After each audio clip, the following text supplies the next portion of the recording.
नमस्कार मित्रांनो, M S study अकॅडमीमध्ये आपले स्वागत आहे. तर आजच्या व्हिडिओमध्ये आपण नवीन पोलीस भरती संदर्भात खूप महत्त्वाची माहिती बघणार आहोत. तर नवीन पोलीस भरतीचं वातावरण आता चांगलंच रंगलेलं आहे. तर मला भरपूर मुलांनी मेसेजेस करून विचारलेत, की नवीन पोलीस भरतीमध्ये मोठे बदल होणार आहेत का? तर ही माहिती खरी आहेत का? तर आजच्या व्हिडिओमध्ये तुम्हाला याच्या संदर्भातच मी माहिती देणार आहे, की भरपूर मुलं मला विचारत आहेत, की 1600 मीटरमध्ये बदल होणार आहेत का? लांब उडीमध्ये बदल होईल का? गोळाफेक बंद होईल का? आणि काही तर असे म्हणत आहेत, की पोलीस भरतीला इंग्लिश ग्रामर येणार आहेत. तर ही माहिती खरी आहेत की खोटी आहेत? तर याच्या संदर्भात सविस्तर माहिती जे आजच्या व्हिडिओमध्ये मी तुम्हाला देणार आहे. तर याच्यामध्ये काही गोष्टी खऱ्या आहेत आणि काही गोष्टी खोट्या आहेत. तर कोणत्या गोष्टी खऱ्या आहेत आणि कोणत्या गोष्टी खोट्या आहेत, याच्यामध्ये अफवा पण खूप साऱ्या आहेत. तर त्याही आपण आजच्या व्हिडिओमध्ये आपण बघणार आहोत. आणि व्हिडिओ चालू करण्यापूर्वी तुम्हाला एक रिक्वेस्ट आहे. जर तुम्ही या चॅनलवर नवीन असाल तर चॅनलला सबस्क्राईब आणि लाईक नक्की करा. आणि जर मला काही प्रश्न विचारायचे असतील तर Instagramला मला या अकाउंट मी तिथे क्रिएट केलं तर तिथे मला फॉलो करून तुम्ही प्रश्न नक्की विचारू शकता. तर चला आपल्या मेन मुद्द्यावरती येऊयात. तर लांब उडीबद्दल काही मुलांचे मला प्रश्न आलेले होते, की लांब उडी परत येणार आहेत का? तर लांब उडीबद्दल जर बघायचं झालं तर एक माहिती मी तुम्हाला क्लिअर करतोय. अ, याच्यापूर्वी जेव्हा देवेंद्र फडणवीस मुख्यमंत्री होते, या टर्मच्या पहिले, तर त्यांनी 2 इव्हेंट जे आहेत बंद केले होते. तर लांब उडी आणि पुशअप जे त्यांनी पूर्वी बंद केलेले होते. तर हे 2 इव्हेंट जेव्हा बंद झाले त्यांच्या पहिल्या टर्ममध्ये जेव्हा ते मुख्यमंत्री बनलेले, तर माझं एकच म्हणणं आहे, तर त्यांनी हा इव्हेंट पूर्वी बंद केलेला आहे, तर ते परत कशाला आणतील? तर मला तरी वाटत नाहीत की लांब उडी परत येईल. आणि चान्सेस खूपच कमी आहेत, कारण की याच्यापूर्वी त्यांनीच हे इव्हेंट बंद केलेले आहेत आणि तो इव्हेंट पुन्हा आणतील, तर याच्यामध्ये चान्सेस खूपच कमी आहेत. तर मला तरी वाटत नाहीत की लांब उडी पुन्हा होईल. आता गोळाफेकबद्दल जर बोलायचं झालं, तर गोळाफेकबद्दल मी एक गोष्ट क्लिअर करतोय, गोळाफेक पोलीस भरतीमधनं बंद होणार नाही. तर भरपूर मुलांची जी मागणी आहे, की गोळाफेक बंद व्हायला पाहिजेत. तर गोळाफेक बंद होणार नाही, एवढं नक्की आहे.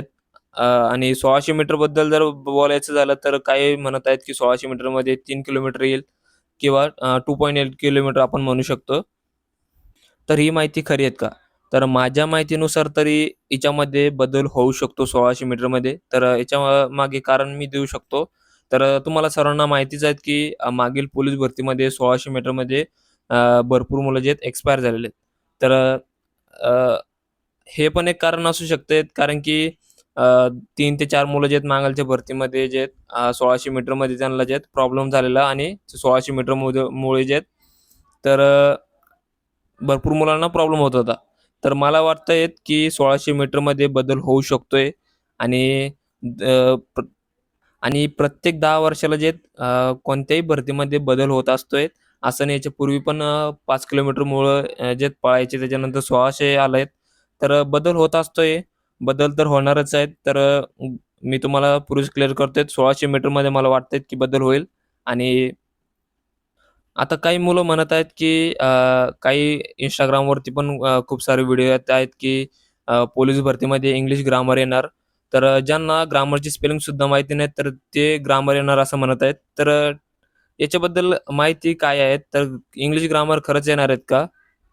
तर इंग्लिश ग्रामर संदर्भात जर बोलायचं झालं, तर याच्यावरती ऑफिशियल असं एकही डॉक्युमेंट आलेले नाहीत, की तिथे मेन्शन केलेले आहेत, की पोलीस भरतीमध्ये जे आहेत इंग्लिश ग्रामर आलेले आहेत.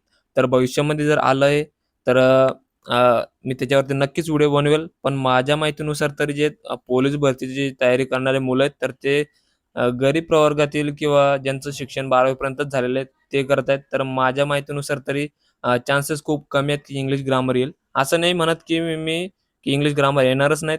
पण चान्सेस मला तरी वाटते खूप कमी आहेत. आणि जर इंग्लिश ग्रामर आलं सुद्धा तरी त्याच्यामध्ये घाबरण्यासारखं काही विषयच नाहीत. कारण की अ, तुम्हीच एकटे असे नाहीत, की ज्यांना इंग्लिश ग्रामर येत नाहीत. तर भरपूर मुलं आहेत त्यांनाही प्रॉब्लेम येईल. तर काय म्हणतील तर एम-पी-एस-सीची मुलं येतील. तर तो विषय खूपच वेगळा होतोय. तर इंग्लिश ग्रामर जर आलं तर त्याच्या संदर्भात मी तुम्हाला नक्की कळवेल. पण माझ्या माहितीनुसार तरी चान्सेस खूप कमी आहेत, की इंग्लिश ग्रामर येईल म्हणून.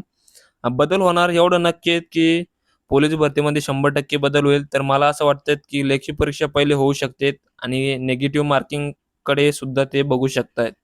तर निगेटिव्ह मार्किंग आली, तर खूपच चांगलं होईल. इंग्लिश ग्रामरच्या जागेवर त्यांनी जर निगेटिव्ह मार्किंग टाकली, तर त्याच्यामध्ये आपला फायदा होईल. आणि जसं पोलीस भरती संदर्भात नवीन बदल येईल, तर मी तुम्हाला नक्कीच सांगेल, तर या अफवावरती लक्ष ठेवू नका. पोलीस भरतीमध्ये अजून कुठलाही बदल झालेला नाहीत. जेव्हा बदल होईल, तर मी तुम्हाला नक्कीच कळवेल आणि मला तरी असं वाटतंय, की सर्वात पहिले जे लेखी परीक्षा होऊ शकते. कारण की अ, ग्राउंडसाठी जे मनुष्यबळाची खूप जास्त लागत असते पोलिसमध्ये. तर मुंबईमध्ये तुम्हाला तर माहितीच आहे, की कशी गर्दी रोडावरती होते. तर त्याच्यामुळे जे ते लेखी परीक्षा पहिले घेऊ शकतात. ही माहिती मला तरी वाटते ही खरी असायला पाहिजेत आणि जसं त्याच्या संदर्भात माहिती येईल, तर मी तुम्हाला नक्कीच कळवेल.